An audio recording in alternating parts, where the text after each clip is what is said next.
नमस्कार, आपका स्वागत है आज के बुलेटिन में, खबरों का पिटारा और खबरों की हकीकत में। इस बुलेटिन के माध्यम से हम आपको देश विदेश की तमाम खबरों से अवगत कराएंगे जो कि टेलीविजन मीडिया से गायब रहती हैं। आइए शुरुआत करते हैं आज की बुलेटिन का।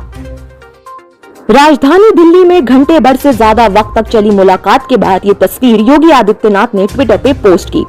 उसके करीब आधे घंटे के बाद गृह मंत्री अमित शाह ने भी इस मुलाकात को लेकर ट्वीट किया और एक तस्वीर पोस्ट की। दोनों तस्वीरों में ध्यान सिर्फ कपड़ों के रंग पर नहीं जा रहा था। फर्क सिर्फ यही नहीं था कि अमित शाह ने मास्क नहीं लगाया हुआ था और योगी आदित्यनाथ मास्क लगाए हुए थे। नजर दोनों नेताओं के हाव भाव और ट्वीट की भाषा पर भी थी और वहाँ भी अंतर साफ साफ दिख रहा था। योगी आदित्यनाथ गुरुवार को अचानक दिल्ली पहुंचे थे। बीजेपी नेताओं की मुलाकात पर चर्चा का दौर बेवजह नहीं था। दरअसल बीते कुछ दिनों से उत्तर प्रदेश की सरकार को लेकर अटकलों का बाजार गर्म है। राष्ट्रीय स्वयंसेवक संघ, बीजेपी संगठन, उत्तर प्रदेश सरकार और बीजेपी के जनप्रतिनिधियों के बीच कई दौर की बैठकें हुई हैं। मीडिया में यूपी सरकार के संभावित नेतृत्व परिवर्तन का मुद्दा भी खूब उछला। योगी आदित्यनाथ और प्रधानमंत्री नरेंद्र मोदी के बीच दूरियां होने से अटकलें छाई रहीं। योगी आदित्यनाथ के जन्मदिन के मौके पर प्रधानमंत्री मोदी और गृह मंत्री अमित शाह के सोशल मीडिया पे बधाई न देने के मुद्दे में भी तूल पकड़ा। अमित शाह और योगी आदित्यनाथ की मुलाकात के बाद भी दोनों नेताओं के ट्वीट ने लोगों का ध्यान खींचा।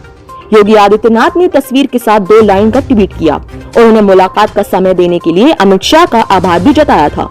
योगी आदित्यनाथ ने लिखा कि आज आदरणीय केंद्रीय गृह मंत्री अमित शाह जी से नई दिल्ली में शिष्टाचार भेंट कर उनका मार्गदर्शन प्राप्त किया। भेंट हेतु अपना बहुमूल्य समय प्रदान करने के लिए आदरणीय गृह मंत्री जी का हार्दिक आभार। वहीं अमित शाह ने 1 लाइन का ट्वीट में सिर्फ मुलाकात की जानकारी दी। अमित शाह ने 2 दिन के अंदर योगी समेत कुल 3 नेताओं से मुलाकात की जानकारी सोशल मीडिया पर दी है। इत्तेफाक से तीनों नेता उत्तर प्रदेश से हैं। अमित शाह ने गुरुवार को अपना दल की अध्यक्ष अनुप्रिया पटेल से भी मुलाकात की। अनुप्रिया केंद्र में मंत्री रह चुकी हैं। उत्तर प्रदेश में अगले साल की शुरुआत में होने वाले विधानसभा चुनाव को लेकर उनकी पार्टी की पूर्वी उत्तर प्रदेश के एक खास क्षेत्र में भूमिका अहम मानी जा रही है। अमित शाह के साथ अनुप्रिया पटेल की मुलाकात को भी आने वाले चुनाव से जोड़कर देखा जा रहा है। वहीं अमित शाह ने बुधवार को जितिन प्रसाद के साथ मुलाकात की तस्वीर पोस्ट की थी। जितिन प्रसाद कांग्रेस छोड़कर बीजेपी में शामिल होने के लिए अमित शाह से मुलाकात करके उनके घर पहुंचे थे। कांग्रेस नेता कपिल सिब्बल ने समाचार एजेंसी पीटीआई से बातचीत में जितिन प्रसाद के बीजेपी में जाने को प्रसाद की राजनीति बताया है। उत्तर प्रदेश कांग्रेस के अध्यक्ष अजय कुमार लल्लू और हरीश रावत जैसे नेता भी जितिन प्रसाद पर हमला बोल चुके हैं। उनका दावा है कि जितिन प्रसाद कोई ऐसे नेता नहीं है जिनके जाने से कोई नुकसान हो। लेकिन भारतीय जनता पार्टी को इतना फायदा तो होता दिख रहा है कि बुधवार के बाद उत्तर प्रदेश की राजनीति को लेकर हो रही चर्चा की दिशा बदल गई है। जितिन प्रसाद ने गुरुवार को दिल्ली पहुंचे योगी आदित्यनाथ से भी मुलाकात की। हालांकि जिस मुलाकात को लेकर हर तरफ उत्सुकता है वो शुक्रवार को संभावित है। रिपोर्टों में दावा है कि योगी आदित्यनाथ शुक्रवार को प्रधानमंत्री नरेंद्र मोदी से मुलाकात कर सकते हैं। ये भी दावा है कि अमित शाह से योगी आदित्यनाथ की शिष्टाचार भेंट में इसी मुलाकात का धरातल तैयार किया गया है। अब इसी मुलाकात से तय होगा कि क्या दावे के मुताबिक भारतीय जनता पार्टी में लखनऊ की डोर दिल्ली के हाथी है। उत्तर प्रदेश के तेज हुई सियासी घटनाक्रम में गुरुवार को अचानक दिल्ली पहुंचे मुख्यमंत्री योगी आदित्यनाथ ने गृह मंत्री अमित शाह से मुलाकात की और वह आज पीएम मोदी से भी मुलाकात करेंगे। इसी बीच मध्य प्रदेश से भी कुछ इस तरह की खबरें आ रही थी, लेकिन इन खबरों को राज्यसभा सांसद ज्योतिरादित्य सिंधिया ने खारिज कर दिया।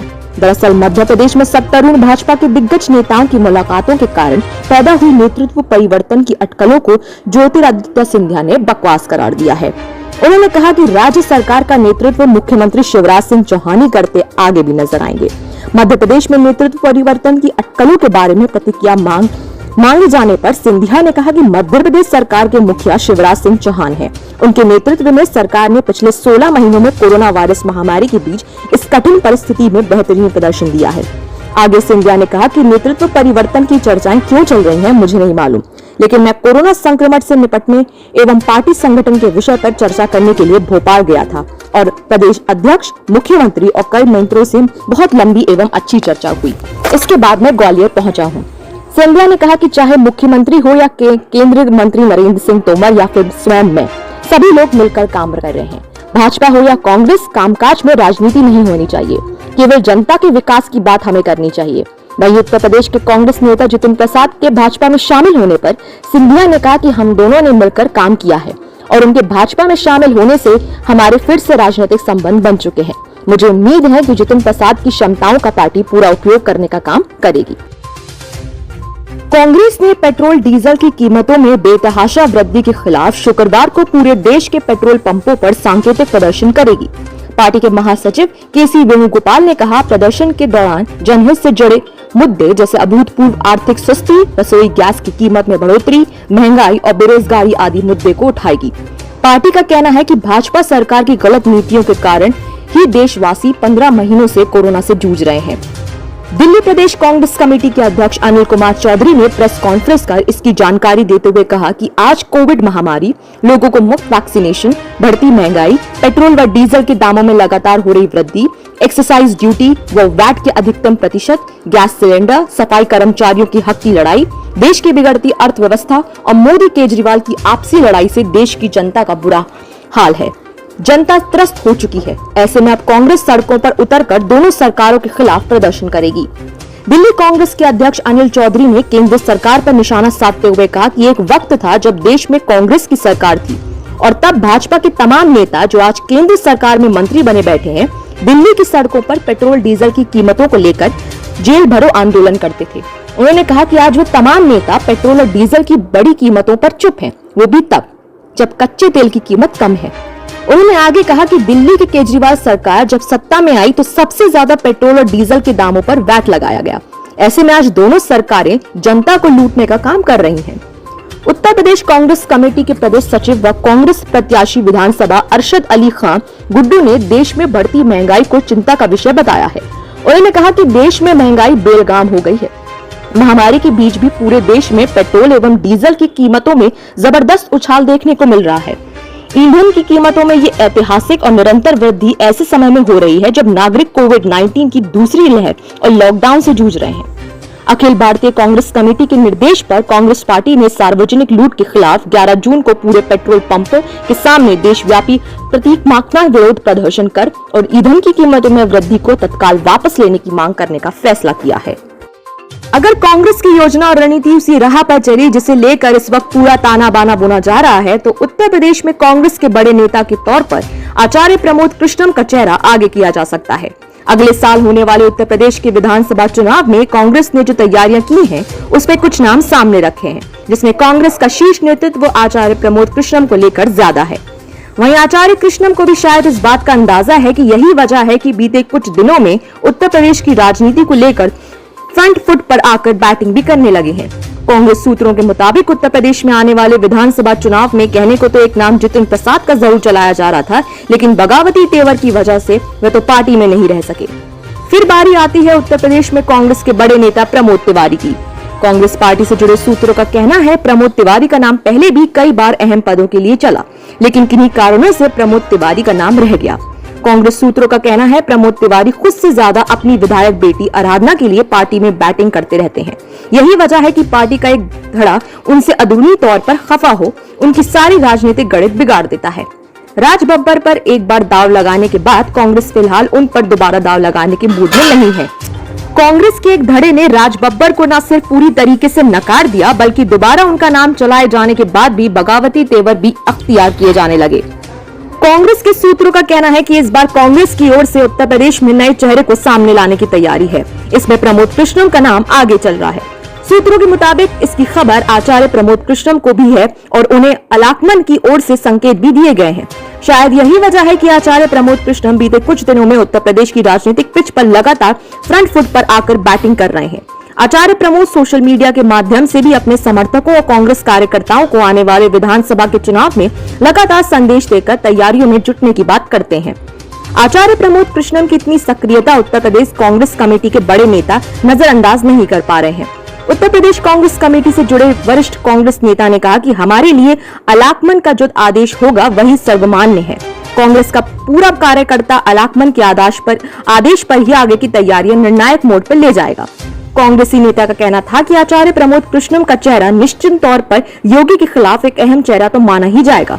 उत्तर प्रदेश कांग्रेस कमेटी के वरिष्ठ कांग्रेस कार्यकर्ता के मुताबिक वैसे तो प्रदेश में सबसे ज्यादा विपक्ष की भूमिका में रहकर कांग्रेस महासचिव प्रियंका गांधी ही अभियान चलाकर लोगों को गांव-गांव जोड़ रही हैं और आगे की मुहिम के तहत ब्लॉक अध्यक्षों को जिम्मेदारियों को भी देख रही हैं।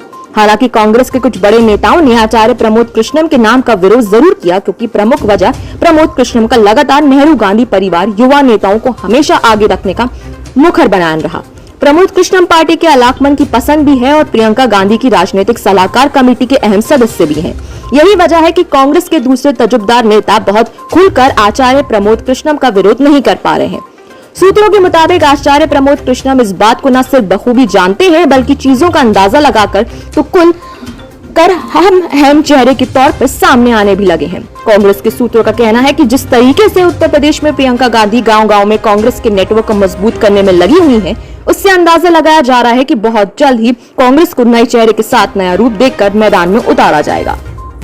श्रीलंका के खिलाफ इस साल जुलाई में होने वाली सीरीज के लिए भारतीय टीम की घोषणा कर दी गई है और टीम के सलामी बल्लेबाज शिखर धवन इस सीरीज में टीम इंडिया की कप्तानी करेंगे, जबकि तेज गेंदबाज भुवनेश्वर कुमार को उप कप्तान बनाया गया है। भारतीय क्रिकेट कंट्रोल बोर्ड ने बयान जारी कर बताया है कि भारतीय सीनियर चयन समिति ने 13 से 25 जुलाई तक होने वाली 3 वनडे और 3 T20 मैचों की इस सीरीज के लिए 20 भारतीय टीम की घोषणा की है। इस सीरीज के सभी मुकाबले कोलंबो के आर प्रेमदासा अंतर्राष्ट्रीय क्रिकेट स्टेडियम में खेले जाएंगे। भारत और श्रीलंका के बीच 13 जुलाई को पहले वनडे मैच खेला जाएगा, जबकि दूसरा और तीसरा वनडे 16 और 18 जुलाई को होंगे। वनडे सीरीज के बाद 21, 23 और 25 जुलाई को 3 T20 मैच होंगे। कप्तान विराट कोहली के नेतृत्व में भारतीय टेस्ट टीम इंग्लैंड के खिलाफ अगस्त-सितंबर में 5 मैचों की टेस्ट सीरीज खेलेगी, इसलिए श्रीलंका दौरे पर धवन को कप्तान बनाया गया है। धवन के अलावा टीम के तेज गेंदबाज भुवनेश्वर कुमार को उप कप्तान बनाया गया है। शिखर धवन, पृथ्वी शॉ, देवदत्त पडिक्कल, ऋतुराज गायकवाड़, सूर्य कुमार यादव, मनीष पांडे, हार्दिक पांड्या, नीतीश राणा, ईशान किशन, संजू सैमसन, युजवेंद्र चहल, राहुल चहर, के गौतम, कृणाल पांड्या, कुलदीप यादव, वरुण चक्रवर्ती, भुवनेश्वर कुमार, दीपक चहर, नवदीप सैनी और चेतन सकारिया